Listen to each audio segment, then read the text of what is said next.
బీసీలకు.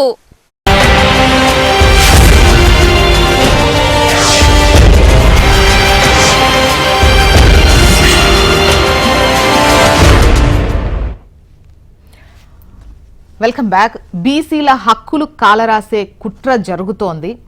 ఒకవైపు సర్వే చేసి బీసీలకు రిజర్వేషన్లు కల్పించాలి అన్నటువంటి దిశగా మేము ముందుకు వెళ్తుంటే ఆదిలోనే తుంచేటువంటి ప్రయత్నం బీజేపీ బీఆర్ఎస్ చేస్తున్నాయి అని చెప్పేసి సీఎం రేవంత్ రెడ్డి మండిపడ్డారు.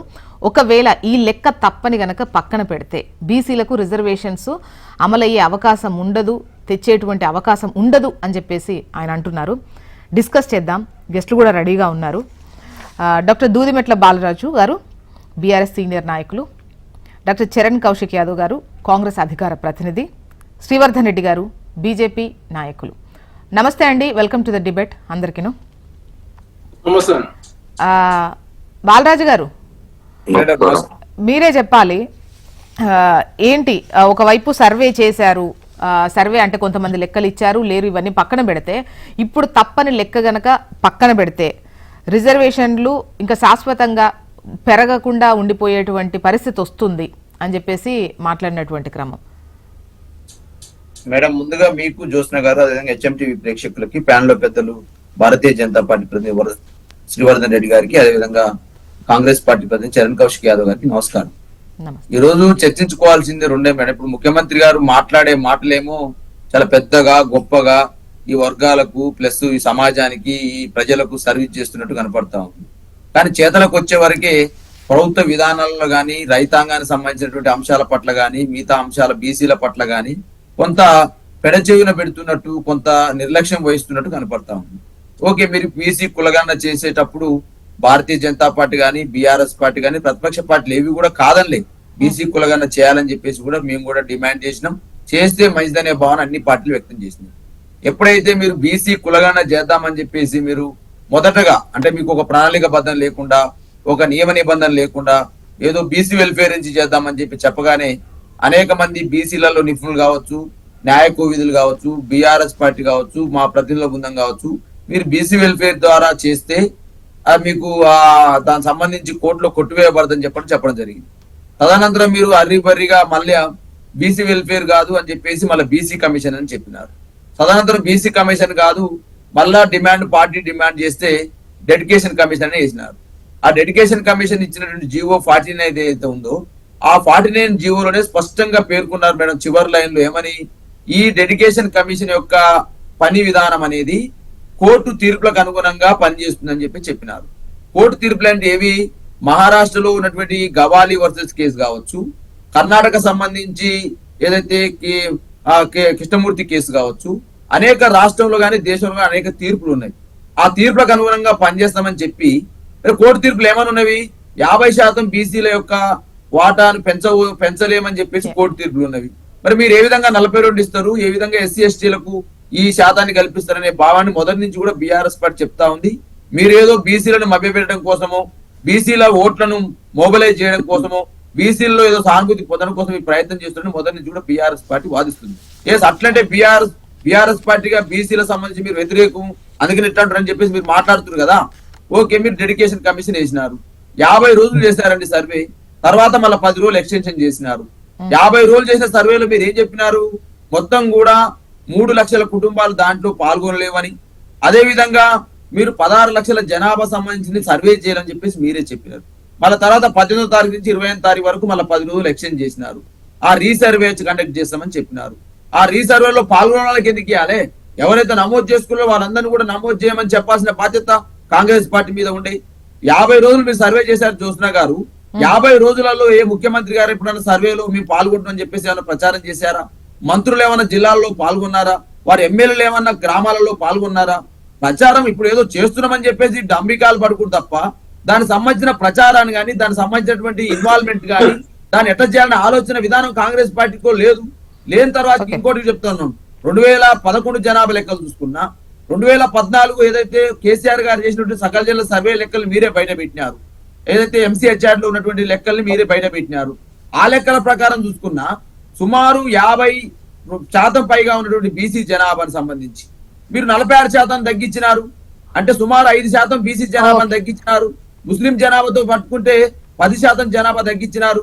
మరి ఈ విధంగా బీసీ జనాభాని తగ్గిస్తూ బీసీలకేదో మేము చేస్తున్నాం, బీఆర్ఎస్ అడ్డుకుంటుంది, బీజేపీ అడ్డుకుంటుందని చెప్పేసి ఏదైతే మాట్లాడుతా ఉన్నారో ఇది ఒకసారి శ్రీవర్ధన్ గారు వర్షన్ తీసుకుందాం. శ్రీవర్ధన్ గారు, బీసీ రిజర్వేషన్ల కత్తి మీ మెడకు చుట్టుకునేటువంటి అది ఉంది, ఆ భయం ఉంది, అందుకోసమే ఈ సర్వే తప్పుల తడక అని చెప్పడము జరుగుతోంది, అడ్డుకునేటువంటి ప్రయత్నమే చేస్తోంది బీజేపీ అని చెప్పేసి అంటున్నారు.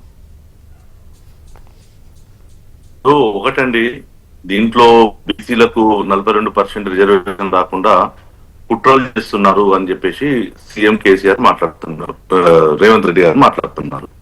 అసలు ఎవరు కుట్ర చేస్తున్నారు?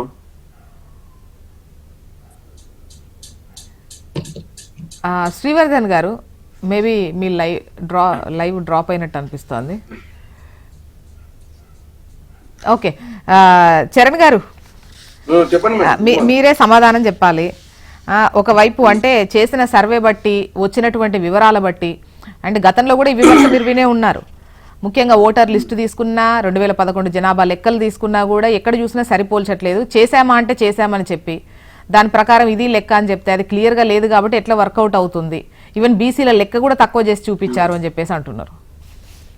ఇప్పుడు కేసీ గారు చేసినటువంటి ఏదైతే సమగ్ర కుటుంబ సర్వే ఏదైతుందో ఒకరోజు సర్వే దాదాపు బీసీలు 51% విత్ మైనార్టీలు కలిపి 51% ఉన్నారని చెప్పేసి వారు ఎంహెచ్ఆర్డి సైట్ లో పెట్టినటువంటి దాంట్లో ఉన్నటువంటి సందర్భం. కాంగ్రెస్ ప్రభుత్వం చేసినటువంటి సర్వేలో 56.33%, అంటే దాదాపు 6% బీసీల జనాభా పెరిగింది. అదే కాకుండా ఇక్కడ ఓసీలకు సంబంధించి 21% ఉన్నారని చెప్పేసి కేసీఆర్ గారు సర్వే చూపిస్తే, మేము చేసిన సర్వేలో 15.28%, అంటే దాదాపు ఓసీల జనాభా కూడా 6% తగ్గింది. అదే కాకుండా కాంగ్రెస్ ప్రభుత్వం చేసినటువంటి సర్వే 50 రోజుల పాటు దాదాపు 103,000 మంది 160 కోట్ల రూపాయలు ఖర్చు పెట్టి చేసినటువంటి సర్వే తప్పని చెప్పేసి BRS party Bharatiya Janata party మాట్లాడుతూ ఉంది. కాంగ్రెస్ ప్రభుత్వం ప్రతిష్టాత్మకంగా తీసుకొని దాదాపు డేటా ఎంట్రీ కోసం 30 రోజులు పట్టింది. అదే కాకుండా రాష్ట్ర వ్యాప్తంగా ఎమిరేటర్లు అంతా పనిచేసారు. వారిపైన మండల ఇన్ఛార్జి, వారిపైన అడిషనల్ కలెక్టర్, వారిపైన కలెక్టర్, సిఎస్ గారు, ప్రిన్సిపల్ సెక్రటరీస్ అంతా కలిసి చేసినటువంటి సర్వేను తప్పుపట్టే ప్రయత్నం BRS party Bharatiya Janata party చేస్తా ఉన్నాయి. దేశంలో ఏ రాష్ట్రంలో కూడా ఇప్పుడు బీహార్ తర్వాత తెలంగాణ మాత్రమే కులగన్న చేసింది. ఇప్పుడు అసెంబ్లీలో బడ్జెట్ సమావేశంలో చట్టం చేసి కేంద్రం మీద సమరశంకారావం పూరించాలా, జాతీయ స్థాయిలో బీసీలకు చట్టసభలో 33% రిజర్వేషన్ ఇవ్వాలా, కులగన్న జనగణలో కులగన్న ఉండాలి, అదే కాకుండా అన్ని రాష్ట్రాల్లో కులగన్న చేయాలని చెప్పేసి కాంగ్రెస్ పార్టీ కోరుకుంటా ఉంది. దానిలో భాగంగా పక్కదిబ్బందిగా సర్వే నిర్వహించి కొంత మంది సర్వేలో భాగస్వాములు కావాలని చెప్పి తెలిసిన తర్వాత మరొకసారి అవకాశం కూడా ఇచ్చింది రాష్ట్ర ప్రభుత్వం. ఇందులో భాగస్వాములు కాని వాళ్ళు బీఆర్ఎస్ పార్టీ అధ్యక్షుడు కేసీఆర్ గారు, అదేవిధంగా హరీష్ రావు గారు, కేటీ గారు, భారతీయ జనతా పార్టీ టీకే అన్న గారు. ఇక వాళ్ళు సర్వేలోనే భాగస్వాములు కాలేదు. ఈ సర్వే చేసిన ఏమన్నారు, చాలా అంశాలతో ఎందుకు అడుగుతా ఉన్నారు, ఎందుకు క్వశ్చన్ ఇంత పెద్దగా ఉందని చెప్పింది. తర్వాత ఏమంటారు, బీసీ కమిషన్ చేయాలి కదా, మరి ఎందుకు ప్లానింగ్ కమిషన్ చేశారని చెప్తా ఉన్నారు. ఇందులో ప్లానింగ్ కమిషన్ ఎందుకు చేసిందంటే ఎస్సీ, ఎస్టీ, బీసీ, ఓసీలకు సంబంధించినటువంటి అన్ని పూర్తి వివరాలు అన్ని సమగ్ర కుటుంబ సర్వేలో పొందుపరిచింది. విద్యా ఉపాధి కావచ్చు, ఆర్థికం కావచ్చు, కులగన్న సంబంధించి కావచ్చు, అన్ని విషయాలు ఇక్కడ పొందుపరిచింది. కాబట్టి అందరు సంబంధించిన సమాచారం సేకరించాలని ఖచ్చితంగా ప్లానింగ్ కమిషన్ ఇవ్వాలి. ఇక్కడ ఏదో బీసీ అయితే బీసీ కమిషన్ ఇచ్చేవాళ్ళు, ఇక్కడ బీసీ, ఎస్సీ, ఎస్టీ, అదేవిధంగా ఓసీలకు సంబంధించి లాస్ట్ ట్రాన్స్జెండర్ సమావేశం కూడా రాష్ట్ర ప్రభుత్వం దగ్గర ఉంది. గతంలో 2011లో జనగణలో కులగన్న చేసినప్పటికీ కొన్ని ప్రత్యేక కారణాల మూలంగా అది బయట పెట్టలేదు. అదేవిధంగా నరేంద్ర మోడీ గారు ప్రభుత్వం వచ్చిన తర్వాత ఇప్పుడు ఒక కులగన్న జరగలేదు.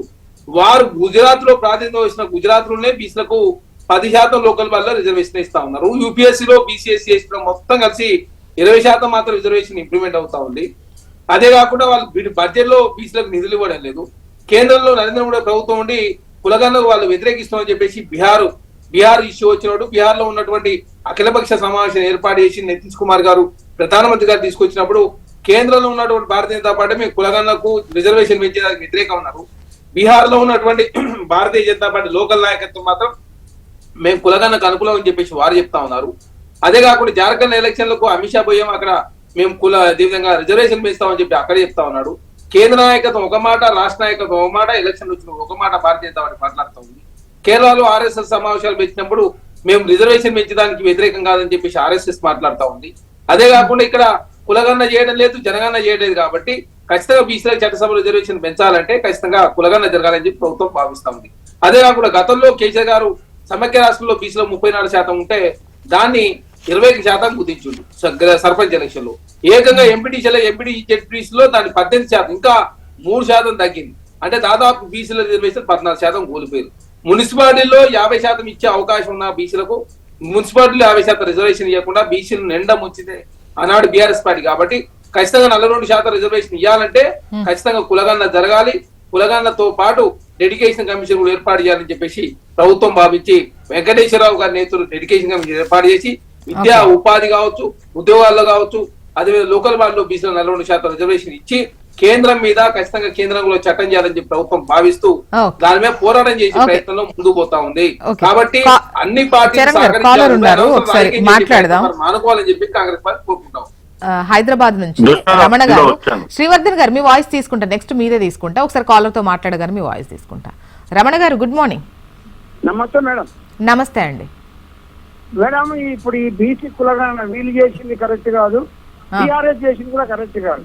ఎందుకంటే నేను అప్పుడు కొన్ని ఫాములు నింపిన టీఆర్ఎస్ చేసినప్పుడు ఫాములు నింపి తీసుకెళ్లి మున్సిపల్ ఆఫీసులు ఇచ్చాడు, పడేసిపోండి అన్నాడు. ఎవరు కరెక్ట్ చేయలేదు మేడం. అంత ఊరికే గొప్పలు చెప్పుకోనికే కులగణన అనేది కరెక్ట్ చేయాలి, ప్రతి ఇల్లు తిరిగి. లాస్ట్ లో మిగిలిన ఫామ్స్ ఎక్కడ అక్కడ పడేసి వెళ్ళిపోయారు. కరెక్ట్ గా తీసుకోలేదు కులగణన, ఎవరు కరెక్ట్ చేయొచ్చు. కరెక్ట్ ఇప్పుడు ఎట్లయితే ఓటర్ లిస్టులు అవి తయారు చేస్తారో అట్లా తయారు చేయాలి. కులగణన కూడా కరెక్ట్ అయిన కులగణన కాదు. అంటే అప్పుడు సరిగా చేయలేదు, ఇప్పుడు సరిగా చేయలేదు అంటున్నారు మీరు. ఎక్కడైతే మనం 10-20 రోజులు చేసినా కూడా కరెక్ట్, కొంతమంది ఇళ్ళకే రాలేదు కొందరు. ఎప్పుడు మొన్ననా? కరెక్ట్ చేయట్లేదు రమణయ్య గారు. కరెక్ట్ కాదు.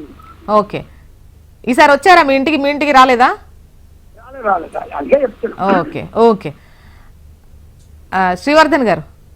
జోష్న గారు, ఇది బీసీలకు కుట్ర రిజర్వేషన్ రాకుండా చేస్తున్నది కాంగ్రెస్ పార్టీయే. ఇప్పుడు కులగణన చేస్తున్నప్పుడు దీనికి ముస్లింలను జనాభాను ఎందుకు కలపాలండి? ఇప్పుడు ఎవరి సంబంధించిన జనాభాలు వాళ్ళు ఈ ప్రభుత్వం చేయాలి. ఇలా విమర్శ ఎవరు చేస్తున్నారు? ప్రతిపక్షాలు దాంట్లో ఉన్నటువంటి విషయాల్లో ఏదైతే శాస్త్రీయత లేదో దాని గురించి చెప్పారు. కానీ కాంగ్రెస్ పార్టీ ఫస్ట్ వాళ్ళ దాంట్లో ఏకాభిప్రాయం వచ్చిందా? ఇప్పుడు ఇప్పటికైనా కనీసం ఏదైతే ప్రభుత్వం లెక్కలు చెప్తుందో కాంగ్రెస్ నాయకులుంటుందా? ప్రతిపక్షాల మీద పడి ఏదో ప్రతిపక్షాల మాట్లాడి దీన్ని చూపాలనేది ఆలోచించదు. ఎలా ఆయన ఏం చెప్పాడు? బీసీ డిక్లరేషన్ చెప్పుకుంటూ వచ్చారు. ఇది కేంద్ర పరిధిలో ఉంది, కేంద్రంలో కూడా చట్టం చేయిస్తామని చెప్పేసి చెప్పలేదు. మా ప్రభుత్వం వచ్చేదాకా నేను బీసీలకు 42% ఇస్తామని చెప్పారు. సరే, ఇచ్చేదాని కొరకు మనం ఇంతకుముందు కూడా డిబేట్ చేసుకున్నాం. మనం చాలాసార్లు డిబేట్ లో దీనికి సంబంధించిన విషయాలు వచ్చినాయి. మళ్ళీ ఈ రోజు నిన్న ముఖ్యమంత్రి గారు ఇక్కడ ఉన్నటువంటి రాష్ట్రంలో ఉన్నటువంటి ఈ యొక్క చేనేత వర్గాలతో జరిగినటువంటి సభలో మాట్లాడుతూ ఇది ఉట్టిగా అంటే కపటమైనటువంటి ప్రేమ తప్ప నిజంగా బీసీలకు చేయాలనేటువంటి కనిపించట్లేదు. ఎందుకంటే ప్రభుత్వ విధానాల్లో రాహుల్ గాంధీ ఎప్పటి నుంచో బీసీ గణన చేయాలి, బీసీల అనుగుణంగా రాజ్యంలో వాటా ఇవ్వాలని చెప్పేసి మాట్లాడినటువంటి కాంగ్రెస్ పెద్దలు రాహుల్ గాంధీ మరి ఈ రాష్ట్రంలో వాళ్ళకి అధికారం వచ్చింది, తెలంగాణ రాష్ట్రంలో వచ్చింది. ఏం వీళ్ళు సామాజిక న్యాయాన్ని వాళ్ళ ప్రభుత్వంలో చూపిస్తున్నారు? వాళ్ళ యొక్క సామాజిక న్యాయం అనేది వాళ్ళ ఆలోచనలు ఎక్కడ ఉంది? వాళ్ళ యొక్క న్యాయం ఈ యొక్క వర్గాల అభివృద్ధి గురించి ఎక్కడ కాంగ్రెస్ పార్టీలో ఉంది? అయితే దేశం రాష్ట్రంగా కూడా ఓబీసీలు కావచ్చు అన్ని వర్గాలు క్రమంగా కాంగ్రెస్ పార్టీ చేసినటువంటి ఏళ్లలో వాళ్ళు చేసినటువంటి ఏదైతే ఎదగకుండా దానికి అన్ని వర్గాలు దూరమైనవి. ఇవాళ వాళ్ళకి ఒకటే ఆలోచన ఏంటంటే దీన్ని కులాలుగా ప్రాంత విభజన చేసి మళ్ళీ లబ్ధి పొందాలని చెప్పేసి కాంగ్రెస్ పార్టీకి ఉన్నది తప్ప దీంట్లో ఎక్కడ వాళ్ళకు ఈ దేశంలో ఉన్నటువంటి బలహీన వర్గాలకు అభివృద్ధి అనేది వాళ్ళ యొక్క ఆలోచన విధానం కాదు. ఇక్కడ జనాభాను విడగొట్టి కులాలుగా విడగొట్టి ఈ దేశంలో ఇంకొక వర్గం అన్ని వర్గాల కన్నా ఈ వర్గంలో ఎక్కువ నెంబర్ ఉంది అని చెప్పేసి చూపించారు. ఓకే, శ్రీవర్ధన్ గారు, మీ లైవ్ ఒక్కోసారి ఫ్రీజ్ అయిపోతుంది, వాయిస్ కూడా సరిగా రావట్లేదు. మళ్ళీ మీ వర్షన్ తీసుకుంటాను. బాలరాజు గారు, ఇంతకుముందు రమణయ్య గారు మాట్లాడినప్పుడు అంతకుముందు చేసిందైనా ఇప్పుడు చేసిందైనా ఏదో చేశామా అంటే చేశామన్నట్టే చేశారు కానీ ఎవరు కరెక్ట్ చేసింది అయితే అనట్లేదు. మీరు వాళ్ళ మీద చేసుకుంటున్నారు విమర్శ, వాళ్ళు మీ మీద చేస్తున్నారు గత సమగ్ర సర్వేకి సంబంధించి. సో ప్రజల అభిప్రాయం మాత్రం అప్పుడు చేసింది ఏమైంది లెక్క, ఇప్పుడు వీళ్ళు అలాగే చేశారు, సో రెండు ఒకలానే ఉన్నాయని మాట్లాడారు. జ్యోత్స్న గారు, బిఆర్ఎస్ పార్టీ చేసినటువంటి సర్వే కులగన్న సర్వే కాదు, అది సమగ్ర కుటుంబాల సర్వే. ఆ రోజు తెలంగాణ రాష్ట్రం ఏర్పడ్డది ఉమ్మడి ఆంధ్రప్రదేశ్ నుంచి విడిపోయింది కాబట్టి 10 జిల్లాల్లో కులాల జనాభా కావచ్చు, అదే విధంగా జనాభా లెక్కలు కావచ్చు, ఆర్థిక పరిస్థితి కావచ్చు, సామాజిక పరిస్థితి కావచ్చు, విద్యా ఉద్యోగ పరిస్థితి కావచ్చు, ఎట్లా ఉంది అనేటువంటి అంశాన్ని ప్రభుత్వానికి అంచనా పూర్తి సర్వే ఇప్పుడు అసలు ఇది ఈ లెక్కే అవసరం లేదు కదా అనేది వాళ్ళ అన్ని ఆర్థికంగా కులాల వారీగా ప్రతి లెక్క తెలంగాణ ఏ విధంగా ఉంది, ప్రజలు ఎలా ఉన్నారు, ఎంతమంది ఉన్నారు, ప్రతి ఒక్క లెక్క తెలుసుకునేందుకే కదా, సమగ్రమైనటువంటి సర్వే కదా అది. మేము దాన్ని బయట ప్రకటించడం కోసం చేసిన సర్వే కాదు. ఈ రోజు ప్రభుత్వం కాంగ్రెస్ పార్టీ అధికారం రాకముందు మేనిఫెస్టోలో చెప్పినారు వాళ్ళు 42% రిజర్వేషన్ ఇస్తామని చెప్పేసి వాళ్ళు ఏదైతే కామారెడ్డి డిక్లరేషన్ ఉందో కామారెడ్డి డిక్లరేషన్ లో వారు డిక్లరేషన్ లో పెట్టుకున్నారు బీసీ కులగన్న చేస్తాము, కులగన్న ప్రకారం 42% రిజర్వేషన్లు స్థానిక సంస్థల్లో కల్పిస్తాము, సుమారు 23 నుంచి 24 వేల మంది ప్రజాప్రతినిధులకు బీసీలకు అవకాశం రాబోతుందని చెప్పేసి గొప్పగా ఆర్భాటంగా ప్రకటించుకున్న కాంగ్రెస్ పార్టీ ఆ మేనిఫెస్టో ప్రకారం వాళ్ళు చేశారు. మేము మేనిఫెస్టోలో బీఆర్ఎస్ పార్టీ పెట్టలేదు, కులగన్న చేస్తామని చెప్పలేదు. ఆ రోజు ఆర్థిక స్థితిగతులు సామాజిక స్థితిగతులు తెలుసుకోవడం కోసమే సర్వే చేసాం తప్ప దాని బయట కూడా మేము పెట్టలేదు. కానీ పబ్లిక్ డొమైన్ లో పెట్టిన సందర్భం, ఎంసీహెచ్ఆర్ లో పెట్టిన సందర్భంలో ఆ వివరాలని ప్రకటించింది కాంగ్రెస్ పార్టీ. ఓకే, మేము రమణయ్య గారికి మేము చెప్పేది ఏంటంటే ఆ రోజు మేము తీసుకున్నటువంటి జనాభా గణ కులగన్న వేరు, ఈ రోజు కాంగ్రెస్ పార్టీ మేనిఫెస్టోలో పెట్టి రిజర్వేషన్ల అమలు కోసం చేస్తున్న కులగన్న సర్వే వేరు. ఈ కులగన్న సర్వే సంబంధించి వారే చెప్పినారు, ఎవరు మా దగ్గరికి రాలేరు మేడం అని చెప్పేసి వాళ్ళే అంటా ఉన్నారు. ఒకవైపు ప్రజలే ఒకవైపు చెప్తా ఉంటే మా దగ్గరికి మా ఇళ్లకు ఎవరు రాలేరు మమ్మల్ని సర్వే చేయాలని చెప్తా ఉంటే దీనికి ఎట్లా అథెంటిక్ గా చూసుకుంటారు? రేపు కోర్టులకు వెళ్ళిపోతారు, మా దగ్గర రాలేరు మేము ఇయ్యలే అని చెప్పేసి కోర్టులకు వెళ్ళిపోతే ఇది నిలవదు. ప్లస్ ఒకటి ఈ లేదు ఆర్భాటంగా ఇక్కడ చేసిన సందర్భంలో మళ్ళా కేంద్రానికి పంపితే కేంద్రం మళ్ళీ అమెండ్మెంట్ చేయాల్సిన అవసరం ఉంది కదా, ఆ 9th షెడ్యూల్ మార్చాల్సిన అవసరం, 9th షెడ్యూల్ లో పెట్టాల్సిన అవసరం ఉంది కదా. మరి అప్పుడు పార్లమెంట్ మీద కొట్లాడడం కోసము ఇంత తాత్కాలం ఎందుకు, గీ కోర్టు తీర్పులన్నీ ఉన్నాక గీ ఆలోచనలు ఎందుకు, బీసీలను మళ్ళీ పక్కదోవ పట్టించడం ఎందుకు, ఎన్ని ఆర్భాటాలు ఎందుకు అనేది ఇలా బీఆర్ఎస్ పార్టీ కాంగ్రెస్ పార్టీ ప్రశ్నిస్తా ఉంది. ఒకవైపు మేడం ఇలా రేవంత్ రెడ్డి గారికి సంబంధించిన తీరు చూస్తా ఉంటే ఏదైతే అధిష్టానం దగ్గర పరపతి తగ్గింది, ఎమ్మెల్సీ అభ్యర్థులను ఎవరైతే సూచించారో వాళ్ళ యొక్క పేర్లు ప్రకటించే పరిస్థితి లేదు, 6 నెలలుగా సోనియా గాంధీ గాని రాహుల్ గాంధీ గారిని వారికి కలిసే పరిస్థితి లేదు. ఒకవైపు సీనియర్లు అంతా కూడా కొత్త అంటా ఉన్నారు. ఒకవైపు ముఖ్యమంత్రి గారే చెప్తా ఉన్నారు కదా, మీనాక్షి నటరాజన్ సమక్షంలోనే రేవంత్ రెడ్డి గారు చెప్పారు, అయ్యా చెడునేమో మైకులు చెప్తా ఉన్నారు, మంచినేమో చెవులు చెప్తా ఉన్నారు, మరి మంచిని మీరు మైకులు చెప్పండి, చెడుని చెవులు చెప్పండి అని చెప్పేసి ముఖ్యమంత్రి గారే చెప్తున్న సందర్భం. ఢిల్లీకి వెళ్ళి ముఖ్యమంత్రి గారు అంటా ఉన్నారు, ఎవరిస్తలే పని చేయనిస్తలేరు, ఒక్కొక్కరు ఒక పుల్ల పెడతా ఉన్నారని మాట్లాడుతా ఉన్నారు. ఒకవైపు ఇవన్నీ కూడా కాంగ్రెస్ పార్టీలో మంత్రి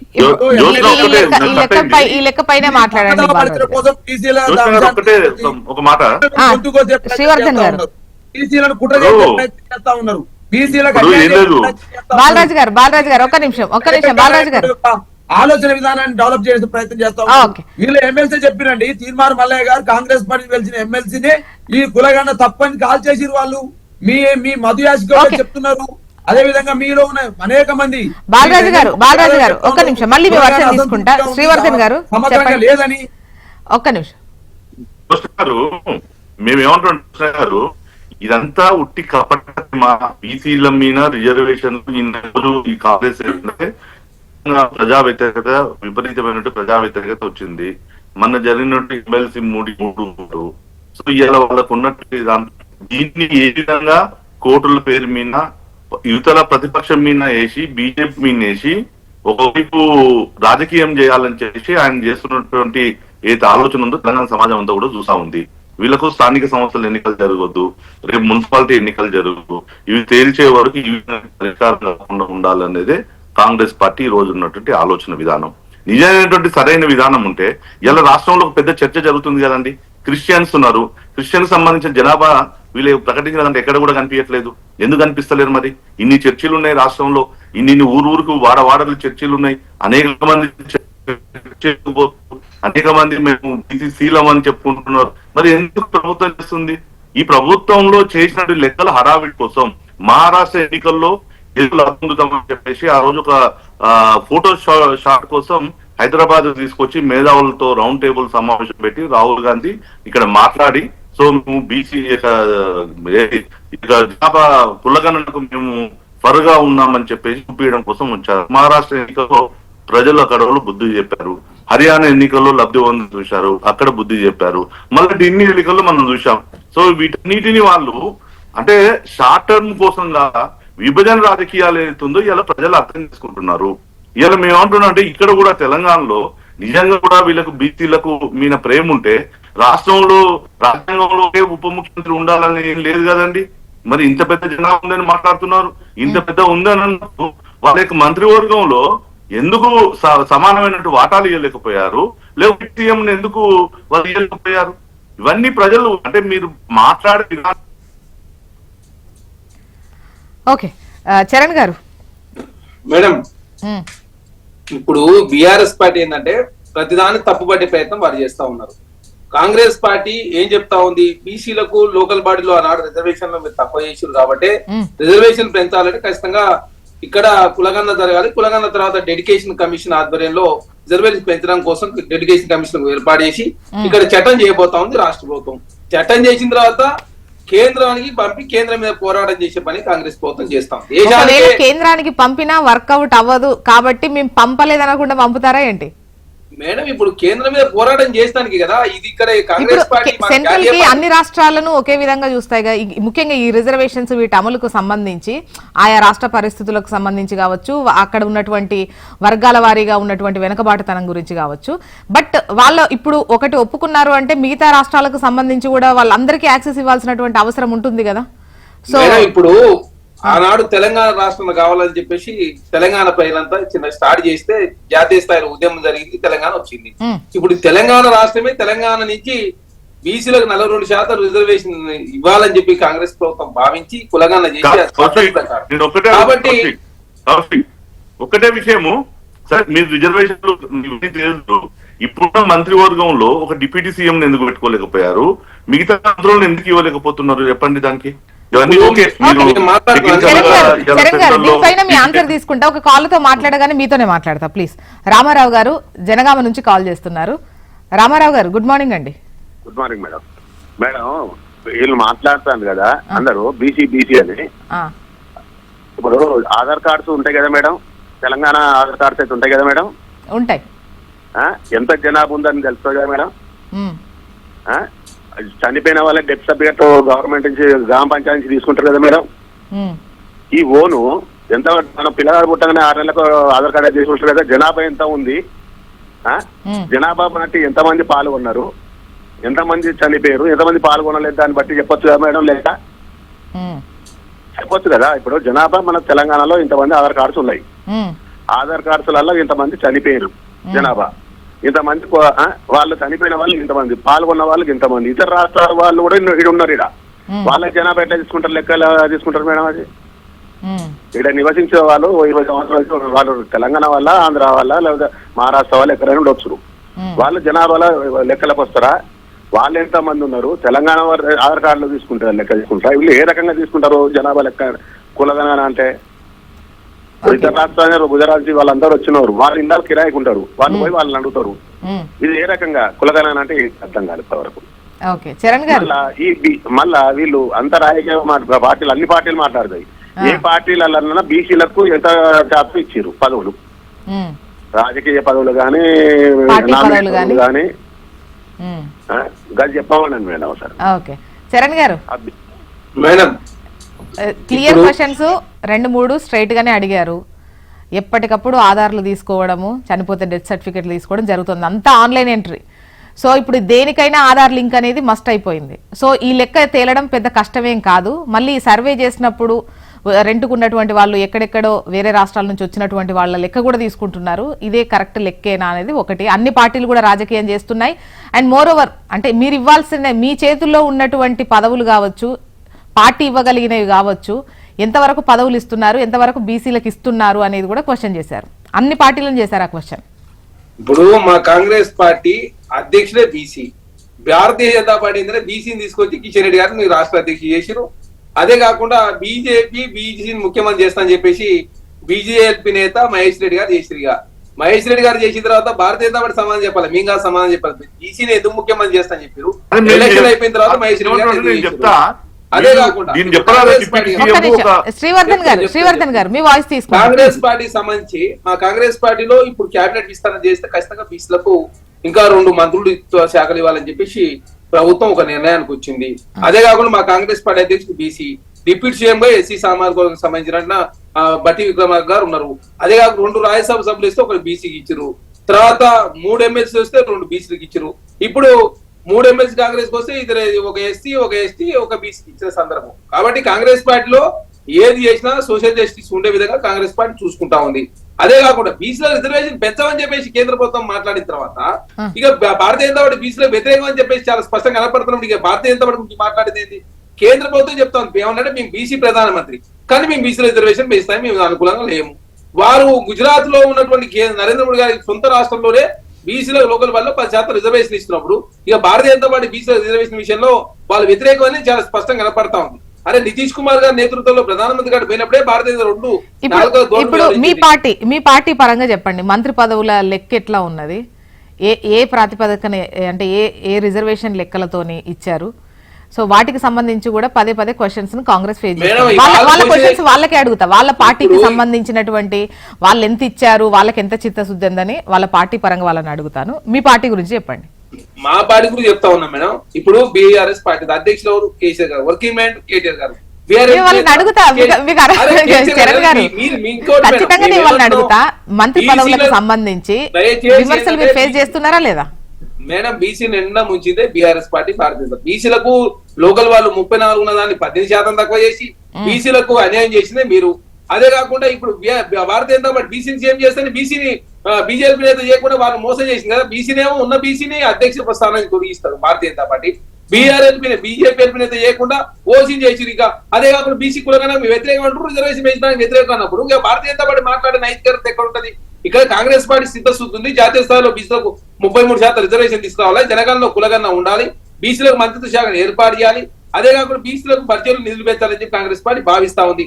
మేమే రాష్ట్రం ఒక తెలంగాణ నుంచి సమరశంకరావం పూరించాలని చెప్పి భావించి మార్చి 19వ తారీఖు నాడు ఇండియా కూటమిలో ఎంపీ అందరితో సమావేశం ఏర్పాటు చేసి జాతీయ స్థాయి ఉద్యమం చేయబోతోంది కాంగ్రెస్ పార్టీ. కాబట్టి జాతీయ స్థాయిలో అన్ని రాష్ట్రాల్లో జనగణనలో కులగణన చేసి బీసీల రిజర్వేషన్ పెంచాలని చెప్పి కాంగ్రెస్ పార్టీ భావిస్తా ఉంది. దానిలో భాగంగా 12, 13 తారీఖు అసెంబ్లీలో బిల్లు పెట్టి విద్యా ఉద్యోగాల్లో కూడా బీసీలకు 42%, లోకల్ బాడీలో కూడా 42% రిజర్వేషన్ ఇచ్చి కేంద్రం మీద సమరశంకారం పూరించే ప్రయత్నంలో కాంగ్రెస్ పార్టీ ముందుకు పోతా ఉంది. దానిలో భాగంగా బీఆర్ఎస్ పార్టీ అయినా భారతీయ జనతా పార్టీ అయినా మీరు కులగన్న విషయంలో కావచ్చు, బీసీ రిజర్వేషన్ పెంపు విషయంలో కావచ్చు మీరు కలిసి వస్తారా రాదనేది వాళ్ళే తెలుసుకోవాలి. ఎందుకంటే మొన్న ఎంపీల సమావేశం మా డిప్యూటీ సీఎం గారు నిర్వహించారు.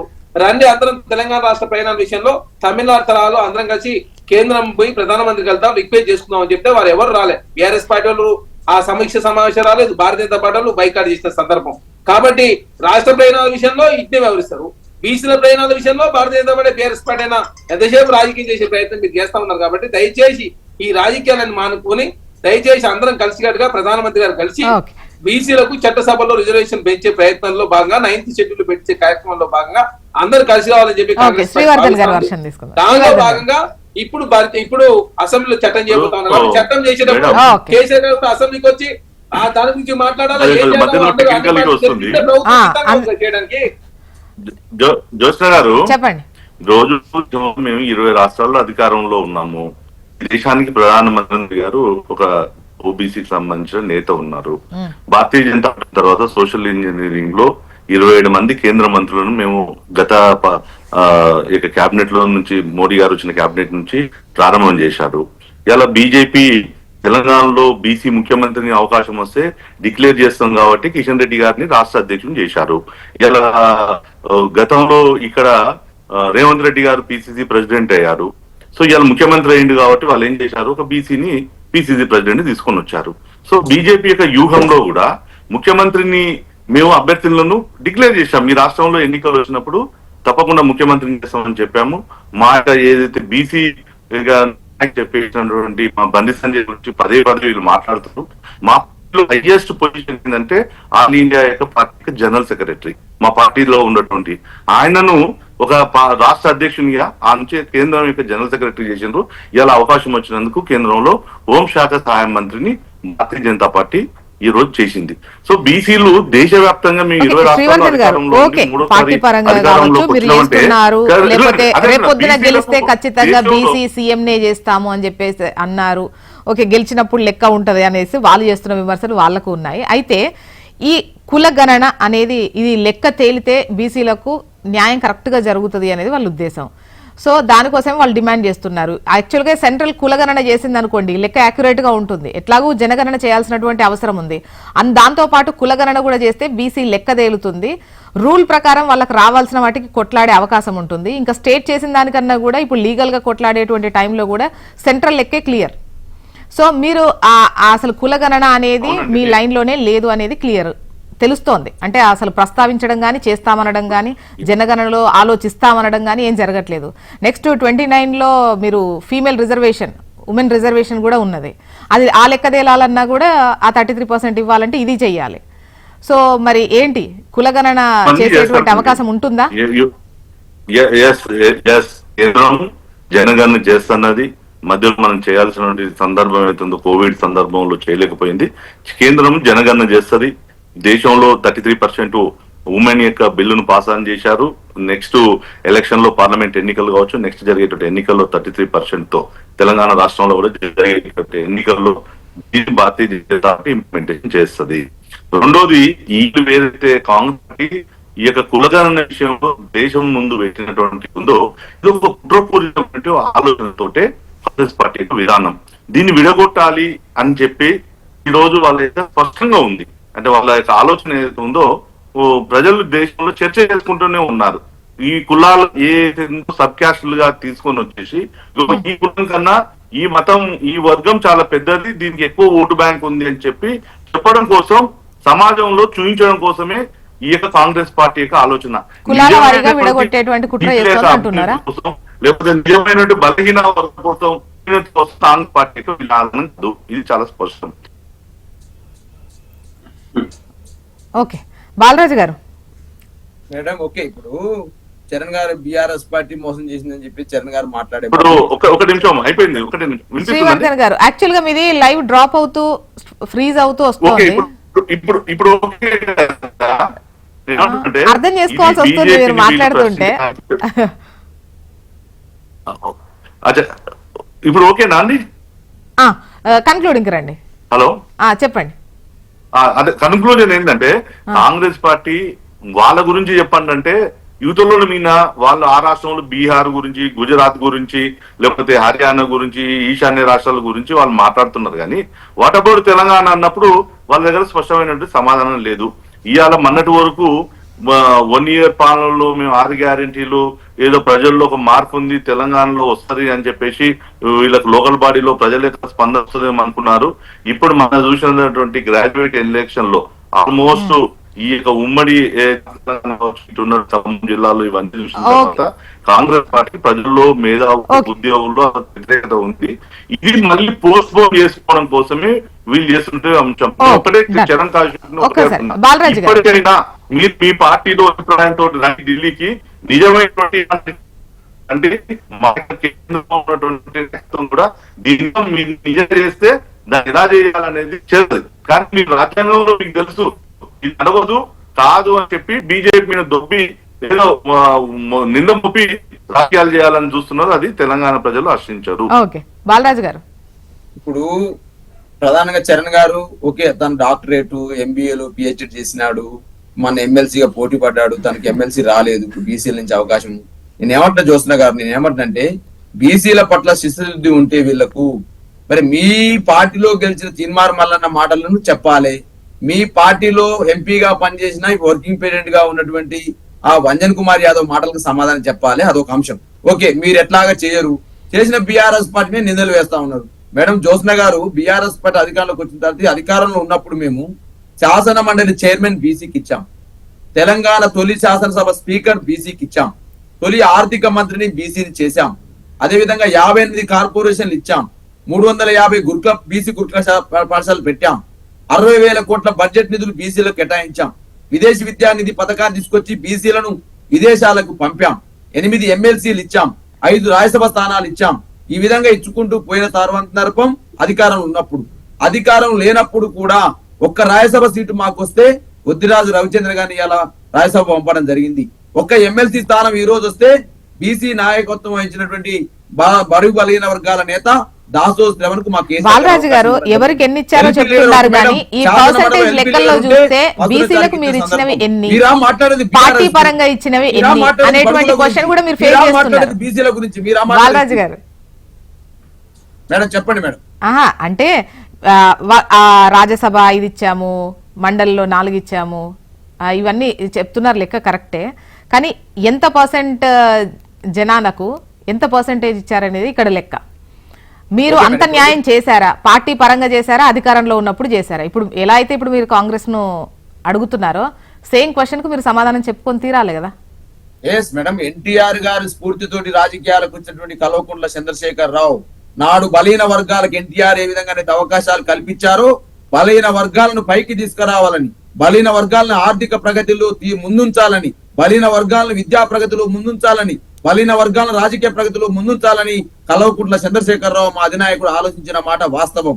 కానీ కాంగ్రెస్ పార్టీ చేస్తున్న చేతలేంటి, చెప్తున్న మాటలేంటి అలా అర్థం చేసుకోవాల్సిన అవసరం ఉంది. కామారెడ్డి డిక్లరేషన్ పెట్టింది మీరే, దాన్ని తుంగలో దొక్కింది మీరే. ఉదయపూర్ డిక్లరేషన్ అని చెప్పేసి మరి ఇవాళ మీరు 17 పార్లమెంట్లలో 34 శాసనసభ ఇస్తామన్నారు. ఎన్ని ఇచ్చారు మేడం? 19 ఇచ్చారు. ఆ 19లో గోషమాలు, యాకత్పుర, రసూల్పుర, చార్మినార్ కూడా ఉండి ఆ 19లో 5 ఓడిపోయే సీట్లను మాత్రమే హైదరాబాద్ లో కట్టబెట్టారు. ఇది కాంగ్రెస్ పార్టీ బలహీన వర్గాల మీద ఉన్నటువంటి సానుభూతి. ఇంకొక అంశం గురించి చెప్తా ఉన్నాం మేడం. ప్రభుత్వ సలహాదారు ఇచ్చారు. ఈ మధ్య కాలంలో ఎంతమంది బీసీలు ఉన్నారు? ఎందుకు చరణ్ కౌశిక్ యాదవ్ ను ప్రభుత్వ సలహాదారు చేయలేకపోయినా నేను అడుగుతా ఉన్నాను మీ హెచ్ఎంటీవీ ద్వారా.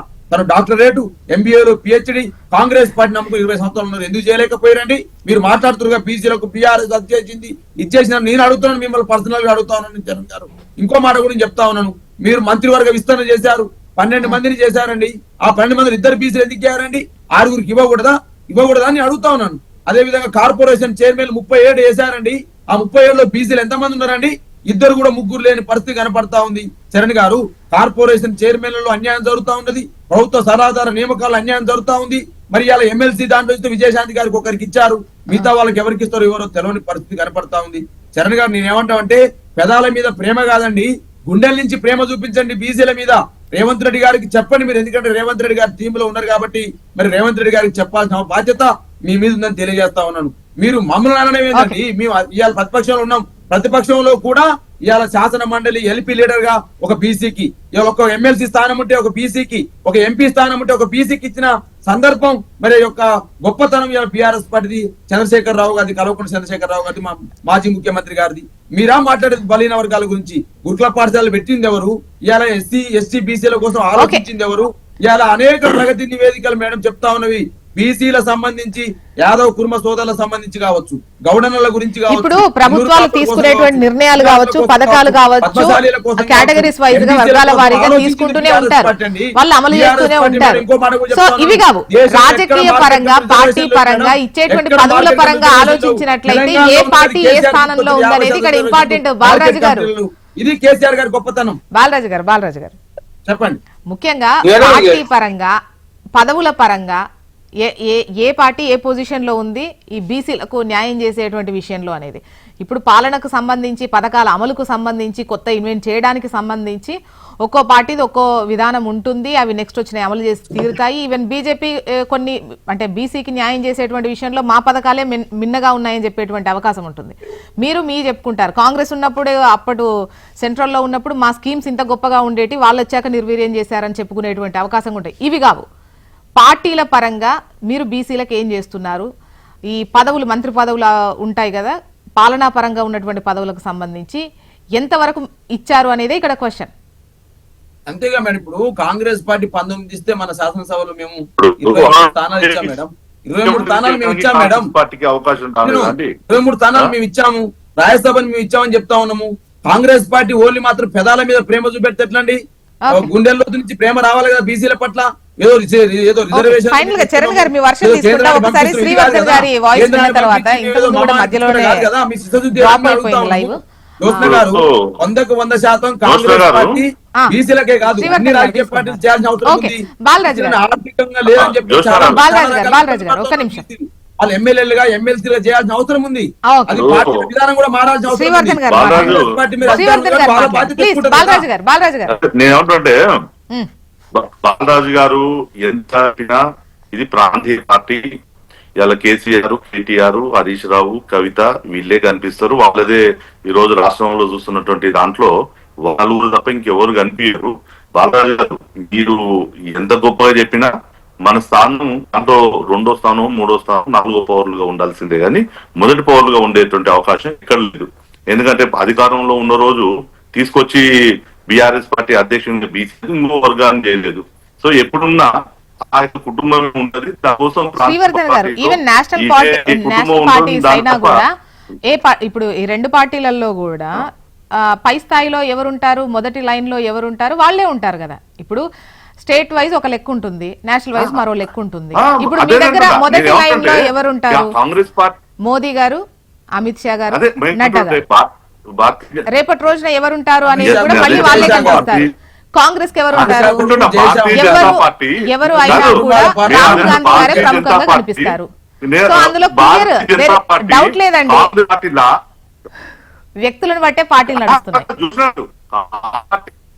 కాంగ్రెస్ పార్టీ వాళ్ళు జాతీయ పార్టీ అయినా అది కుటుంబ రాజకీయమైనటువంటి పార్టీ జరిగింది. తర్వాత ఇందిరాగాంధీ వచ్చింది, రాజీవ్ గాంధీ వచ్చింది, సోనియా గాంధీ వచ్చింది, రాహుల్ గాంధీ, ప్రియాంక గాంధీ వచ్చింది. ఇవాళ అటల్ బిహారీ వాజ్పేయి కొడుకులు లేరు, అటల్ బిహారీ వాజ్పేయికి సంబంధించిన లేరు, లేకపోతే అత్తయ్య గారికి కొడుకు లేరు, వాళ్ళ యొక్క నాయకత్వం లేదు. మేము రాష్ట్రంలో ఓకే సారీ అండి శ్రీవర్ధన్ గారు, లైవ్ డ్రాప్ అయింది.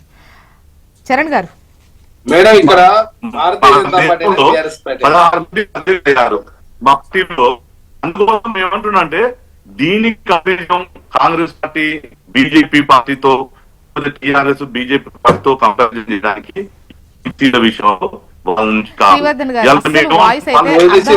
వర్షన్ క్లియర్ గా లేదండి. ఖచ్చితంగా మీ దగ్గర నెట్ కనెక్షన్ అయితే ప్రాబ్లం ఉన్నది. ప్లీజ్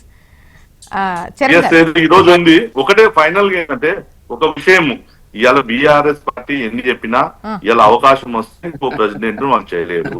తెలంగాణలో కాంగ్రెస్ పార్టీకి అవకాశం ఉంది. ఏది ఒక జాతీయ పార్టీగా మనుషులు మార్చడానికి అవకాశం ఉంది కాంగ్రెస్ పార్టీకి. ఎందుకంటే జాతీయ పార్టీ నేషనల్ లెవెల్లో సోనియా గాంధీ కుటుంబం ఉన్న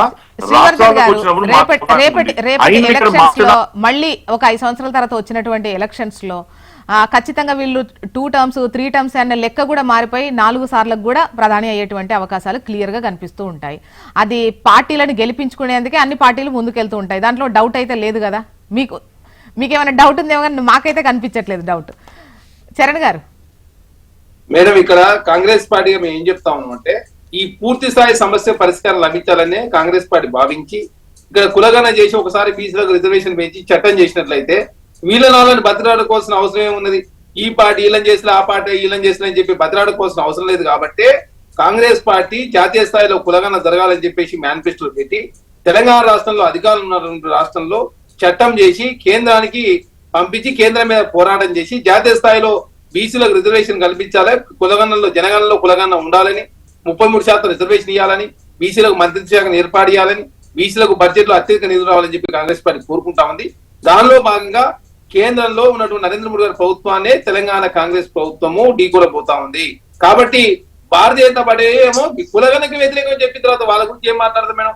కులగణన మీ వ్యతిరేక రిజర్వేషన్ పెంచమని చెప్పి భారతీయ జనతా పార్టీ కోరుకుంటా ఉంది. మేడం వాళ్ళు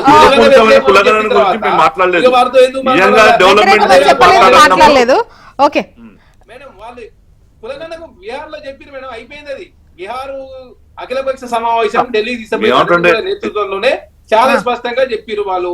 అమిత్ షా గారు ఏమో అక్కడ కులగన్న బీహార్ పోయినప్పుడు లోకల్ భారతీయ జనతా పార్టీ ఒప్పుకున్నారు, జాతీయ నాయకులు